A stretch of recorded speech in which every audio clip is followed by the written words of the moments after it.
ஓம் சரணோம் சரணோம் அகார உகார மகார மகாமந்திரஸ்ய பிரம்ம சரஸ்வதி விஷ்ணு லக்ஷ்மீம் சிவசக்தி ரூபம் ஓம்கார சப்தஸ்வரூபமூர்த்தா சாஸ்தாம் சரணோம் சரணோம் சபரிசாஸ்தாம் சரணோம் நமோ நமः. 21வது ஸ்லோகம். இந்த ஸ்லோகத்தோட தாத்பரியம் லகு பூஜா தாத்பரியம்னு பேர். இதுக்கு லகு அப்படின்னா என்ன? நம்ம விரும்புற ஒரு தெய்வத்தை ஒரு பீடத்துல உட்கார வைக்கிறது. 2 வகை. நமக்கு மட்டும் உட்கார வச்சுக்கிறது, ஊர் நாட்டு மக்களுக்கு உட்கார வைக்கிறது. மகாராஜாக்கள் 2 பண்ணுவா.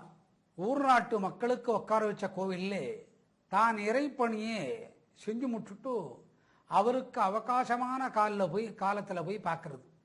ஏன்னா தான் கட்டின கோயில், மக்களுக்கு ஒரு டைமை கொடுத்துட்டு போய் பார்க்கிற கோயில். ஒரு ஏழையால இந்த மாதிரி பண்ண முடியாது. அதே கீர்த்தி பெருசா, அதனோட சக்தி பெருசான்னு கேட்டா 2த்துக்கும் ஒரு தன்மை ஏக காலத்தில் இருக்கு. கீர்த்தி மூர்த்தின்னு சொல்லுவா. இந்த லகுங்கிறது மனக்குவியல். ஒரு ஆலம்பழம், மத்திப்பழம், இந்த பழ வகைகளுக்கு நிறைய சிறப்பு இருக்குது.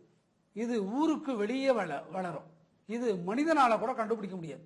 இந்த பழத்தை சாப்பிட்றதுக்கு எங்கேயோ இருக்கிற பறவை வரும். இந்த பறவை தேடி வந்து உட்கார்ந்து அந்த பழத்தை சாப்பிட்றதே அதுக்கு லகுன்னு பெயர். 6000-7000 கிலோமீட்டர் தொலைவு மூக்கு வழியா எங்க வந்து ஜலம் இருக்கு.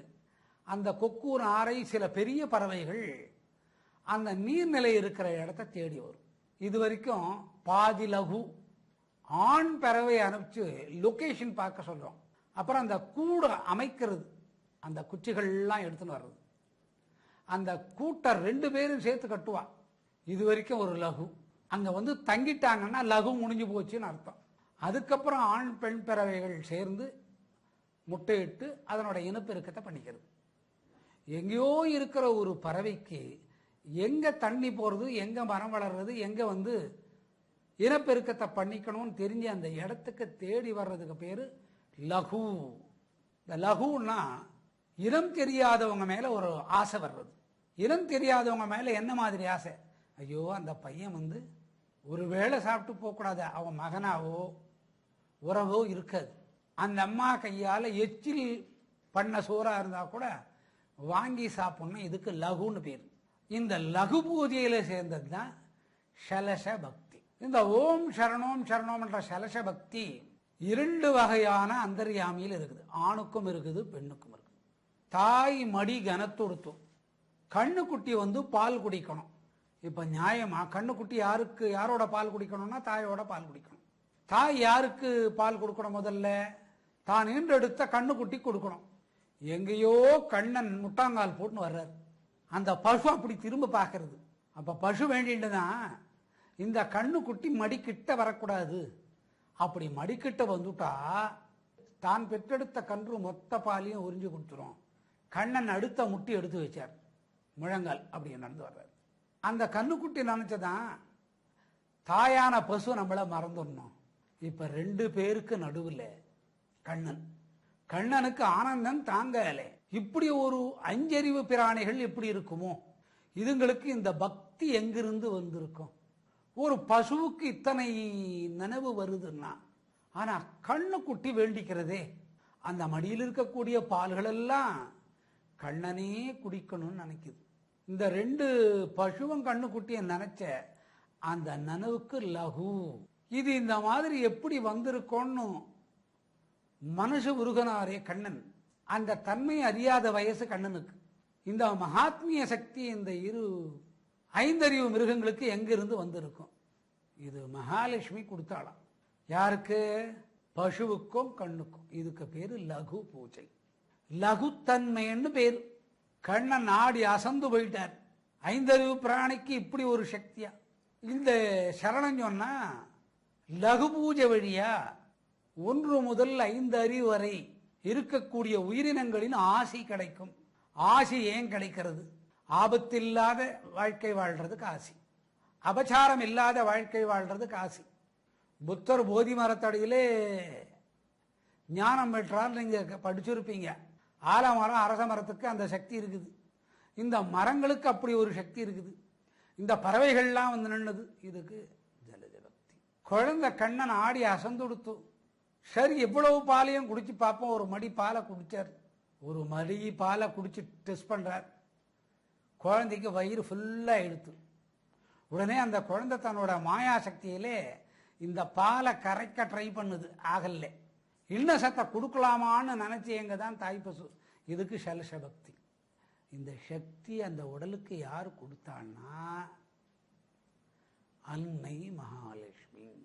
இந்த சலச பக்தி பண்ற போது சரணோம் சரணோம்னு சொன்னா வீட்டுக்குள்ள யார் வந்து அனுகிரகம் பண்றது? லக்ஷ்மி மகாதேவி.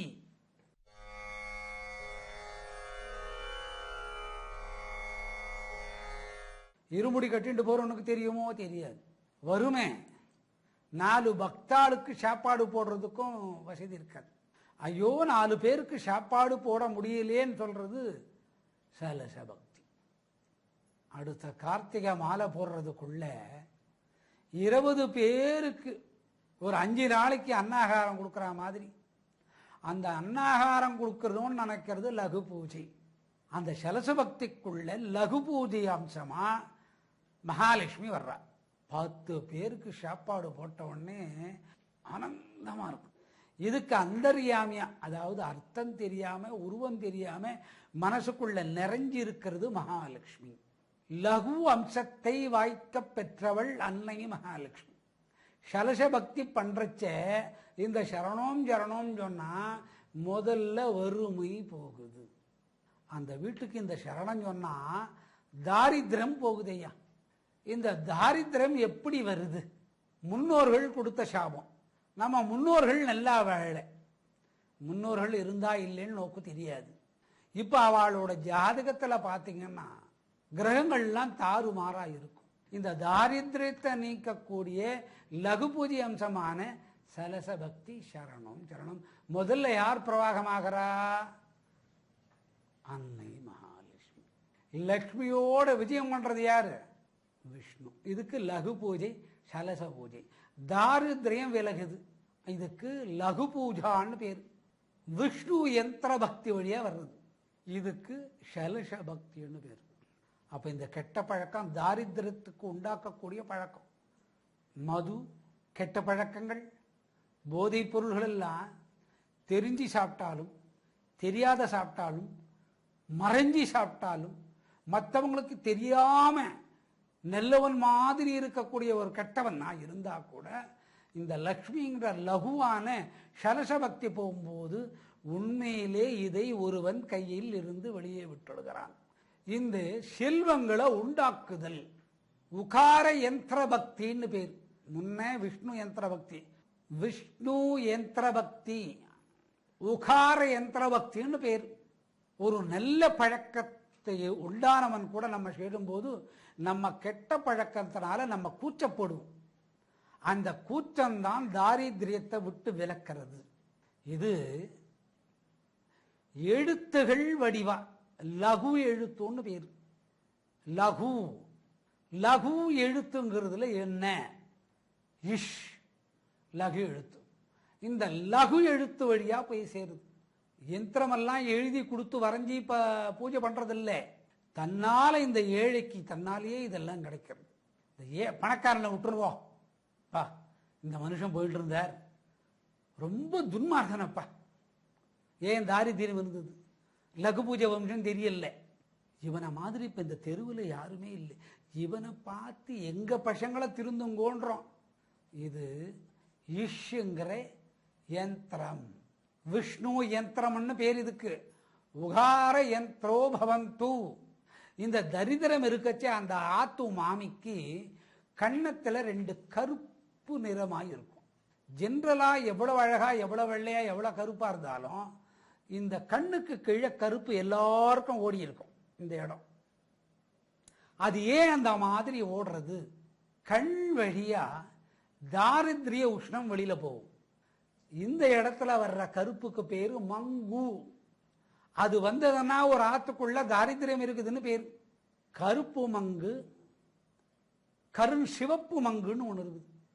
கருண் சிவப்பு மங்கு லட்சுமித்தை உண்டு பண்ணும், கருப்பு மங்கு தாரித்திர கொடுக்கும்.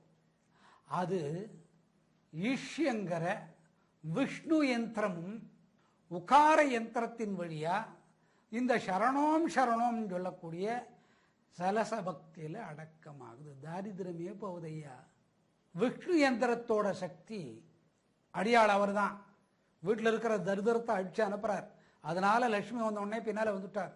இந்த லக்ஷ்மி நவநாரண சக்தியிலே 9 வகையான பாஷாணம்னா கல்லு நவரத்தனம் அந்த சக்தியில பிரிஞ்சு ஒன்று பூஜை ரூமில், அதாவது நடுவீடுன்னு சொல்லி, மற்ற 8 4 திசைக்கு 4, 8 4 மூலைக்கு 4, கிழக்கு மேற்கு வடக்கு தெற்குக்கு 4 கல்லு.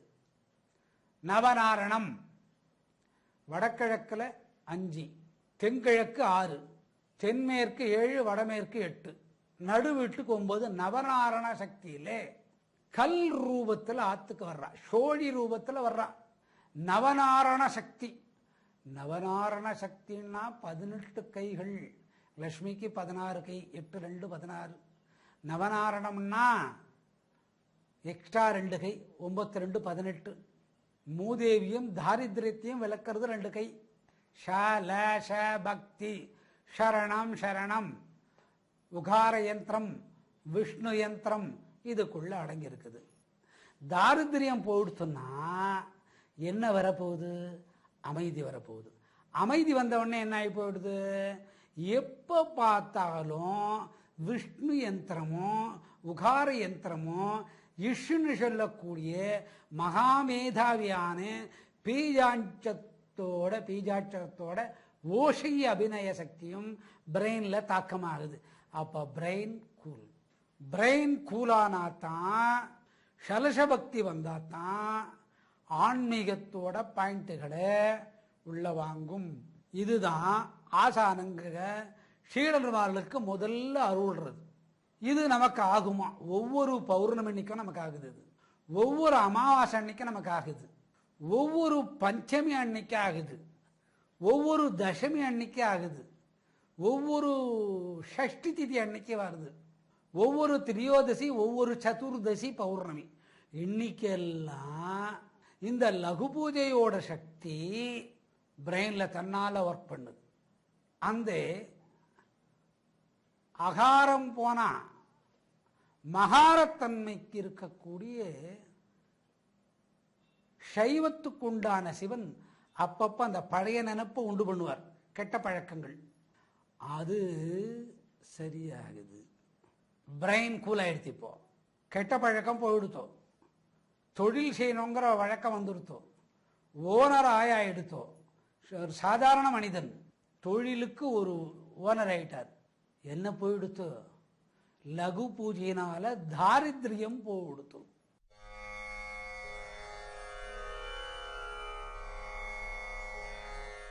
தாரித்திரியம் போன உடனே சாவித்திரின்னு ஒரு அம்மா இருக்கா. அது வீணை ரூபம் கொண்டு இவனுக்கு கல்வி ஞானத்தை கொடுக்குது. கல்வி ஞானம் கொடுக்கச்சே இவன் செல்வந்தனாயி கூலாயி கெட்ட பழக்கத்தை மறந்துட்டா கூட மறுபடியும் கெட்ட பழக்கம் வரும். இந்த சாவித்திரிங்கிற ஒரு அம்மா அப்படின்னு வந்த உடனே இவனை கெட்ட பழக்கத்துக்கு போக விடாமே, ஆத்துல சண்டை வராம இருக்க நீ ஒரு ஆசானை இவனுக்கு நியமிச்சு கொடுக்கணும். லகு பூஜையில வர்ற சலச பக்திக்கு ஆசானை கொண்டு வந்து இறைவன் சேர்க்கிறான். இந்த சரணத்துக்குள்ள அது இருக்குது. இந்த ஆசான் வர்ற காலத்துல பந்தளத்தில் இருக்கிற பையன் இவரோ தேடி ஓடியாடுறார்.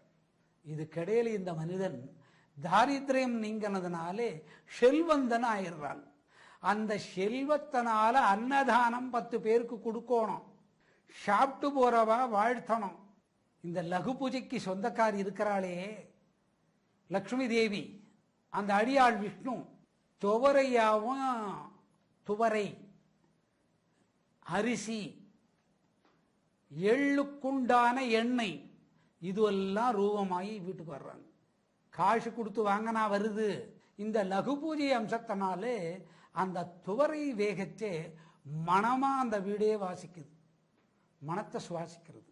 லகு பூஜைக்கு இப்படி ஒரு சக்தி. இது சலச பக்திங்கிற ஓம் சரணோம் சரணோம்னு இருக்கு. அடியாருக்கு போடும்போது எப்படி இருக்கும்? ஐயப்பனோட அடியாருக்கு எப்பப்பா 10 வருஷத்துக்கு முன்னே இங்கே ஆற்றுல போய் சாப்பிட்டோம்பா, இன்னைக்கு என்ன பாத்தியா? 1000 பேருக்கு அன்னதானம் பண்றார். அன்னதானம் பண்றது பெருசு இல்லை, தரித்திரம் நீங்கி மூல குழுமையா இருந்தா தான் இந்த தானம் வரும். அந்த அன்னதான சக்தியே பகவான் கொடுக்கிறார். இப்ப 3 தேவதைக்கு உண்டான வீட்டுக்காரர், அதுக்குண்டான அதிதேவதைகள் மங்களம் உண்டாகுது. இந்த சாவத்திரி அம்மா ஞானத்தை கொடுக்கறாங்க. அவ பழைய நினைப்புகள்லாம் உண்டாக்கி எங்கெங்கிருந்து தப்பு வந்திருக்குது மறுபடியும் தப்பு வராது இருக்கிறதுக்கு அந்த சாவத்திரி உபயோகமா இருக்கிறார். இதுக்கு நாத பீஜம்னு பேரு. என்ன பீஜம்? நாதத்தோட பீஜம்னு பேரு. இந்த நாத பீஜம் மேல போயிட்டே இருக்கும். ஊர் மக்களால், தேச மக்களால் போற்றப்படக்கூடிய ஒரு நபராராம். இந்த நேரத்தில் ஆஷான் இணைப்பு, ஆஷானுக்கு சேவை பண்றது பாருங்க. இத்தனை விஷயத்தில் ஆசான் பிரெயின் கூலான போது அவனோட வேண்டுதலுக்கு என்னென்ன தரணும், என்னென்ன மந்திர உபதேசங்கள் தரணும், சலச பக்தியில தான் வருது. நல்ல ஆசான் கிடைக்கிறாரு. ஆஷானோட இஷ்ட தெய்வம் லகு பூஜைக்குள்ள பூந்து வருது. அந்த ஆஷானோட இஷ்ட தெய்வம் அவருக்கு குரு, அதுக்கு குரு பரமகுரு, அதுக்கு குரு பரமார்த்த குரு, அதுக்கு குரு முக்தி குரு, அதுக்கு குரு சக்தி குரு. இத்தனை குருகளோட சக்தி சேர்ந்து நமக்கு ஞானோபதேசம் கிடைக்கிறது தான் இந்த சலச பக்தி. இது எதுக்குள்ள அடங்கியிருக்குது? சரணோம் சரணோம். ஒன்னும் ஏழையாயிருந்து பணக்காரனாயி அடைதல் ஞானத்தை, அல்லது பணக்காரனாயிருந்து ஏழையாகிறது ஞானத்தை அடைகிறது. பட்டணத்தார் பணக்காரா இருந்து ஏழையானார். இந்த சலச பக்தி லகு ஏழையா இருந்து பணக்காரனாயி பாரம்பரியத்தை வளர்த்து மகாஞானியாயி எல்லாரும் முன்னிலையிலும் மகா தபஸ்வி அப்படின்னு பேர் எடுத்து முக்தி அடையிறது தான் இந்த லகு பூஜையோட சலச பக்தியோட தன்மை. இது யார் வீட்டுக்கு தேடி வருதுன்னா ஏழை வீட்டுக்கு தேடி வருது.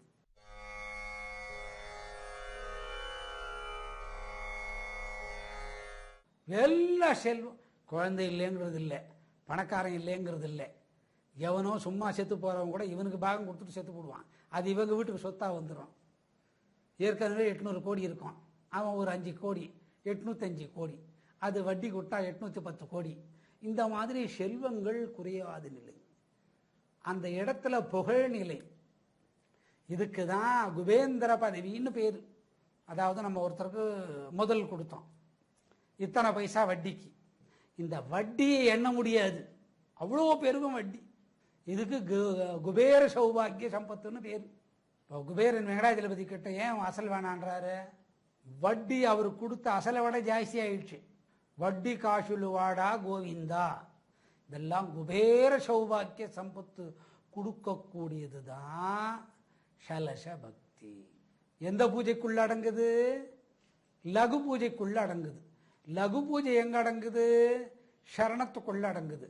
என்ன சரணத்துக்குள்ள அடங்குது? 21வது சரண பக்திக்குள்ள அடங்குது. ஓம் சரணோம் சரணோம் அகார உகார மகார மகாமந்திரஸ்ய பிரம்ம சரஸ்வதி விஷ்ணு லட்சுமி சிவசக்தி ரூப ஓங்கார சப்தஸ்வரூப மூர்த்த சாஸ்தாம் சரணோம் சரணோம் சபரி சாஸ்தாம் சரணோம் நமோ நம. பாருங்க, இறக்கம் பிறந்து 10 பேருக்கு அன்னதானம் கொடுத்ததுனால சொன்ன சரணம். இந்த சரணத்துக்கு இந்த சக்தின்னு தெரியாது.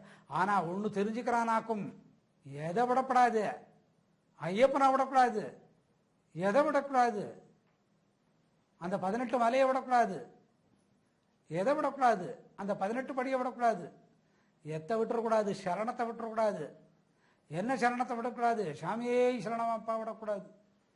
இதுதான் லகு பூஜைன்னு பேர்.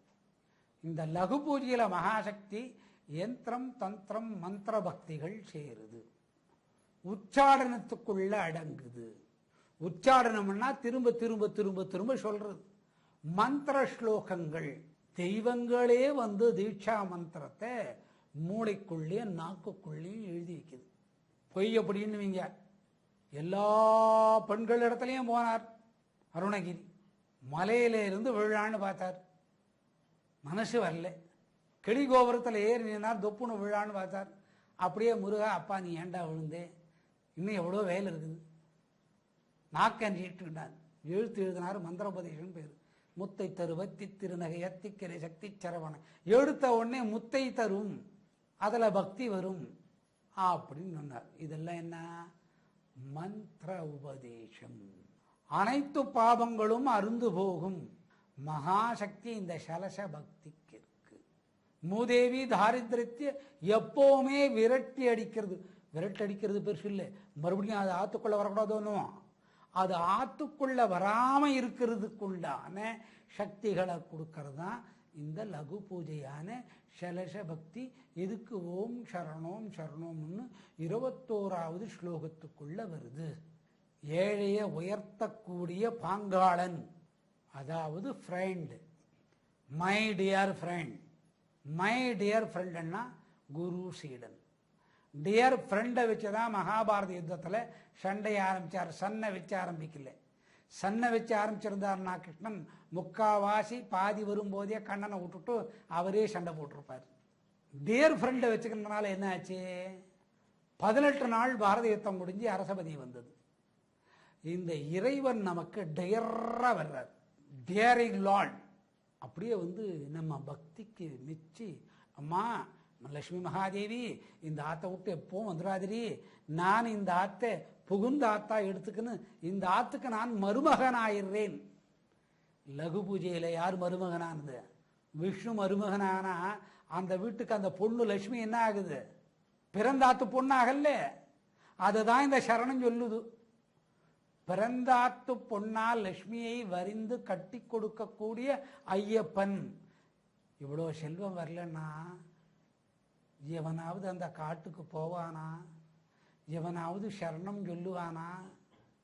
விஷ்ணு யந்திரத்தில் ஒரு முடியும், உகார யந்திரத்தில் ஒரு முடியும், 2 முடி அவனுக்கு. தலை வந்து இஷுங்கிற பீஜமன்ற பக்தியை சுமந்து அது போறதுக்கு தான் சலச பக்தி. அஷ்ட ஐஸ்வர்யங்கள் கொடுக்குது.